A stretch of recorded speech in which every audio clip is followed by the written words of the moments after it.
G'day guys, I'm Joe from Jollop Lures. Welcome to this week's video. As you'll see, we're back in the shed now. That's because the river's all dirty again.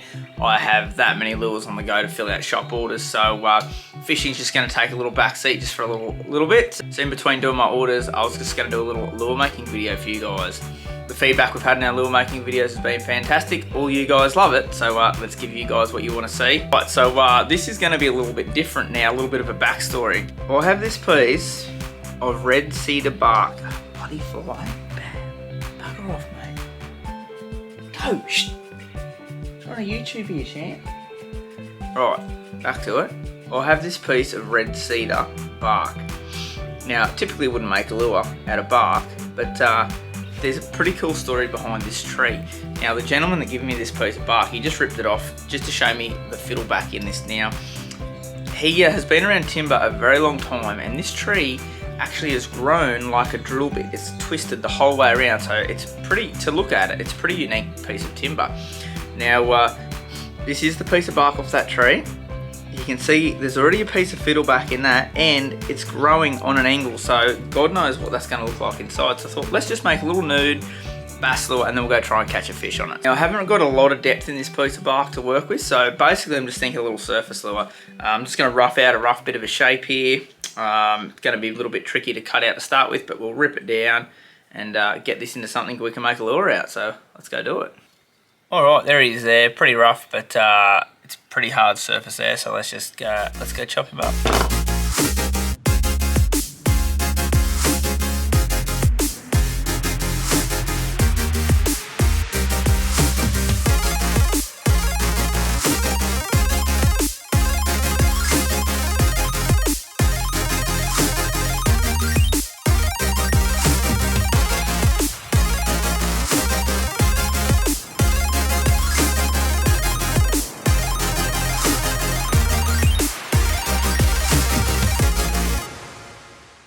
Alright, you can see already there that the grain is just phenomenal on that one side, definitely. That side's not as cool, but that is spectacular.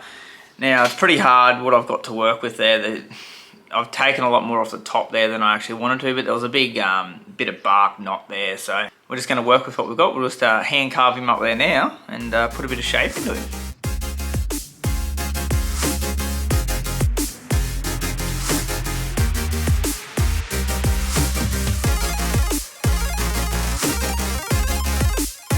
Right, I've just carved the bit of the shape into it there. Now I'm just going to sand that up. Now that probably looked like I struggled to carve that, and I was. That's being the bark, it's all over the shop, it's peeling off to the left, it's peeling off to the right, and it's very heavy. Hopefully she's going to float for our surface lure, otherwise we might have to reevaluate, but yeah, she's very heavy being out of the bark. So anyway, we'll sand him up.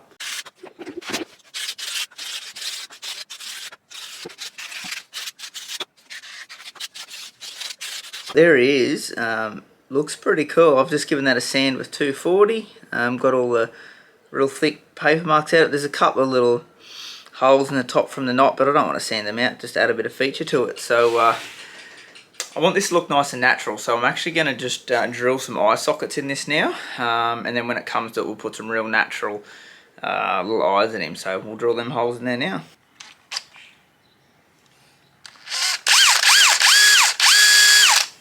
Wow, that timber's hard. It is just so hard.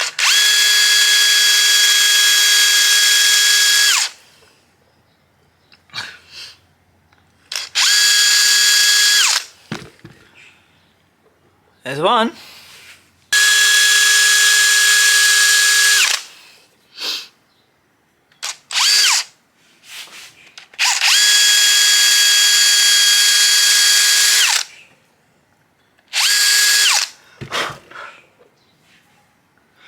And there's the other one. Now all I'll do now is just get a bit of fine sandpaper and just go in around the eye socket just to take any burrs off. Because it's nude, we've got nothing to hide any of the little blemishes, so it's got to look bang on. There he is. Beautiful. He's ready to clear there now. Don't want to wet him and swim him because I just want, this has been dried now for a long time, so I just want to leave it nice and dry. So I'm going to clear that guy up and then we can put him together and give him a swim. Just super simple lure. Very simple, but that's going to catch a fish for sure. And I know once we clear this thing, it's going to look awesome. So let's do it. Alrighty guys, we're a few days on now, and we've cleared this little guy. And check out that. This is the cedar, remember the cedar bark. Check out the fiddleback grain in that. The other side's pretty cool too. But that side there, wowzers. Now originally I said we're going to go fish this lure and catch some fish on it. Don't know if you can hear that stuff on the roof, but as is right now when I'm filming this, we're in flood warnings again and the river's coming up, and so we won't be able to fish it. Probably won't be able to get into the river to get it to swim either, but we'll finish this guy off. We'll give you a really good look at it, and I reckon we put this guy up for sale, so keep posted on that one. Alright, well we're going to twist up some eyelets, glue this guy up. Let's get into him.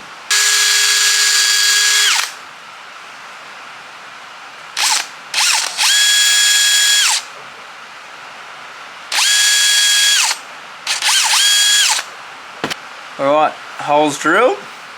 Twist up these wires. So just going to chop off 3 lengths. Now for my production lures I have little jigs so all the lengths are the same, but for this it doesn't matter, it's just a one-off lure.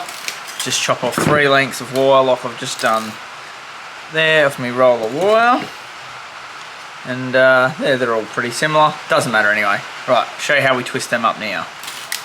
Grab our drill. All I do is just grab your wire in the middle, grab it like that and just fold him over. Super simple. Hold him in your hand, twist your drill up and just lock him in the chuck like so. Super simple. Now what we do is I find something on the bench here. This drill bit will be nice, so that drill bit there I mount in the vise. Now I'll just bend the camera down and show you how we do that. Got our vise here, just grab me, twist him up. We just lock our drill bit up in the vise like that. Now you simply get this, you insert it over your drill bit, you apply a little bit of pressure on the back and just twist him, not too tight, and just like that, there you have a beautiful eyelet. And we'll just do the other 2 real quick. So same thing, just in the middle, fold him over like so, just put him in our chuck, almost done, fold him over, put him in. Alright, they're done. So we just get our little wires like so. We've got 3 of them. I'll just trim the tails off them just to a length that I know will work. The belly one just a little bit shorter obviously because it can't be as long. And they're all done. You're gonna have to bear with me. I'm probably gonna be yelling at the camera because the rain is absolutely torrential now, and it's not going to change anytime soon, so we're getting this video done. You can see I've got my eyelets in there now. It's just a habit I get into when I'm just doing a one-off lure. I always just like to pop the eyelets in before I glue them in. Just make sure your holes are the right depth, your wires aren't going to bottom out and they're not going to get pushed in far enough. With all my production lures, I've got it all down pat. I know exactly how deep to drill the holes. All the wires are the same size, so when I'm doing 100 or 200 at a time, I don't need to check. But when you're doing one-off stuff, it doesn't hurt just to double check everything before you glue him up. Now you will notice I've got a little propeller on the back. I was just fiddling around there before with the wires, and I was like, you know what, this is a really cool shape and size. The propeller on the back will just give it that little bit more noise. A big thing, when I'm doing production fizzes with propellers, I will never ever glue twisted wires in. Pure and simply use screw eyes. Now there is a really important reason for that. It does not matter how careful you are, if one absolute like pinhead drop of glue gets in the hole where the propeller is, it will never sound like this. You'll never get that metallic sound. It'll just be dull, it won't spin enough. So that is the main reason I always use screw eyes. You screw them in. People say they pull out, they blow out. No, I've never had it happen. Look, it might do, but the way I do it, I don't have any problems. But given this is probably most likely going to be a display piece, I want it to all blend in, look pretty cool. We're just going to roll with the glued in twisted wire, and I'll just be very careful just with the one not to get any glue in there. But that's a really good tip, guys. Do not Do not put glue anywhere near pheasant propellers because it will not sound like that. Often what you'll see is a screw eye down the back. If it's a lure with one propeller, you'll have a screw eye at the back and all the rest are twisted glued in wires. If you've ever wondered, hang on, why that guy's lazy, he's just put a screw eye in the back. That's the reason. Definitely don't want glue anywhere near those pheasant blades, guys. So probably next thing is, before I glue anything in, I'm just going to find a bib. There's a bib I normally use on my creek rodents, all-rounder rodents. I think it's going to fit this perfect, so I don't need to probably design a bib. So I'm going to have a dig around now, we'll find a bib and put it on this guy. Got our bib.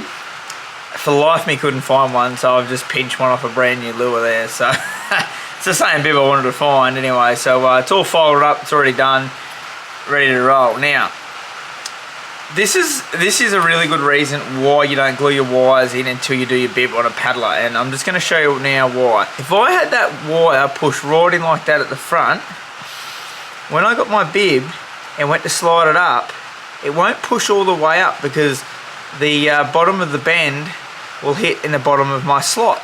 So you tweak that wire out a fraction. Now if you look at that, you're like, man, that looks stupid, it sat right forwards. But I'm just going to pop this bib in and I'll show you what happens. Pop that bib straight up in there like that, and I'll just hold it there. And as you can see now, that wire, that gap is taken up by the bib, and that wire sits absolutely perfectly flush. Now, had you glued that hard against the timber, you would not have been able to get that bib in. You would have had to cut a big ugly slot to fit it in. So just a little tip, glue your wires in last. And I'll show you how that's easily done here now. Push that bib hard up in your wire, and just center it up. So I've centered him up there. So I've just got a small drill bit in the drill, and where that hole is there, you can see, all I'm going to do is just center that back up. Just drill a really small little pilot hole, like 2 or 3 mil deep. Now the reason for that is our little bib screw that goes in there. Make sure they're stainless, of course. Start him in the hole. Now, when I screw that in, it's going to make its own hole. It's not going to be real loose fitting in a big fat hole you've drilled. So I'm just being very cautious because I'm not really sure what this cedar bark is like with the grain and splitting. But I've eased that up. It's beautiful, nice and flat.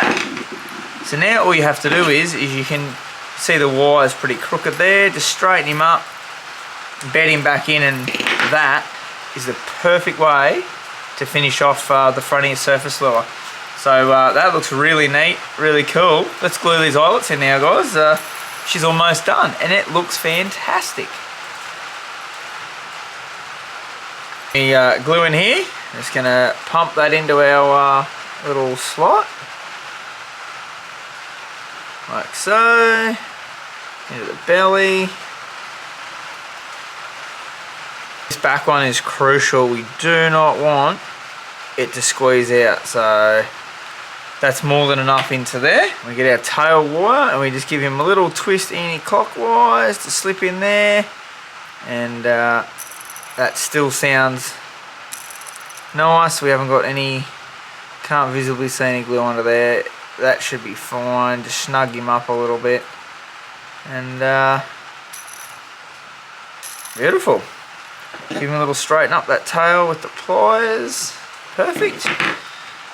Just get our belly wire, a little anti-clockwise twist, and there's plenty squirting out of that one, and we went a little bit crazy on that one. Clean that up, go in the bin, get that front wire, and now that bib's fastened, we can just push that hard up in. Grab your pliers, and I usually just grab him and snug him in like that, line him up, that'll look sweet. He's all glued up, ready to go.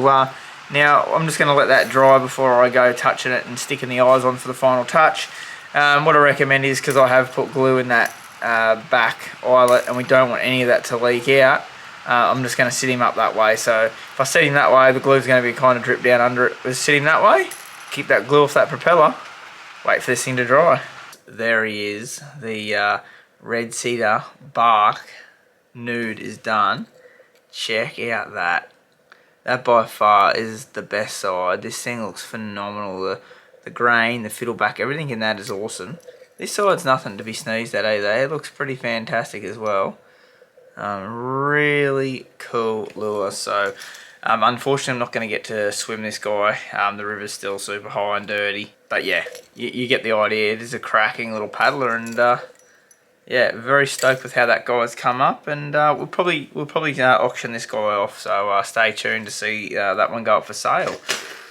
Only thing I haven't done signed that. I'll sign and date that, etc. if we're going to put that one up for sale. But well guys, I hope you enjoyed that. I hope you learned a few tricks and tips along the way. A few tips in there about mounting the bib, eyelets, etc. So if you enjoyed that one, hit that subscribe button, leave us a comment down below, and I know I say this all the time, but let us know what you want to see next. Catch us on the next one.